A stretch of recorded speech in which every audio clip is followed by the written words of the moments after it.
Leader's latest position on trans rights is once again generating debate in this country. Comments he made today are in keeping with how his base feels, but outside of it, critics accuse him of exploiting culture wars for political gain. CTV's Judy Trin explains. Conservative leader Pierre Poilievre is clear. Transgender women should be banned from female spaces. Obviously, female sports, female change rooms, female bathrooms should be for females, not for biological males. It's a stance widely supported by his party. At last year's Conservative convention, 87% of delegates voted for a policy that gives women the safety, dignity, and privacy of single-sex spaces. The NDP points out trans women aren't a major threat to female safety. What women have said that they're concerned about is harassment and violence perpetrated by men. People like Pierre Poilievre would rather pick a fight with trans kids. That's not leadership.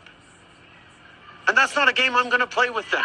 The Prime Minister accuses Poilievre of exploiting U.S.-style culture wars, while trans advocates say similar policies have cost lives south of the border.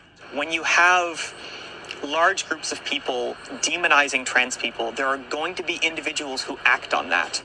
Just this week in Oklahoma, where there's a transgender bathroom ban, a non-binary 16-year-old teenager died after being beaten in a high school girls' washroom. Last spring in Ottawa, protest erupted outside a public school board meeting after some parents argued their daughters didn't feel safe using inclusive bathrooms. Hannah Hodson is transgender and used to work for the Conservatives. She says talking about the divisive issue will boost fundraising. Angry people donating money. But it's bad for society.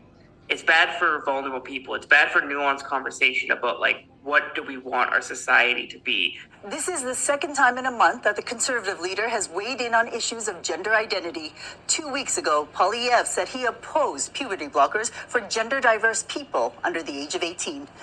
Omar. All right, Judy.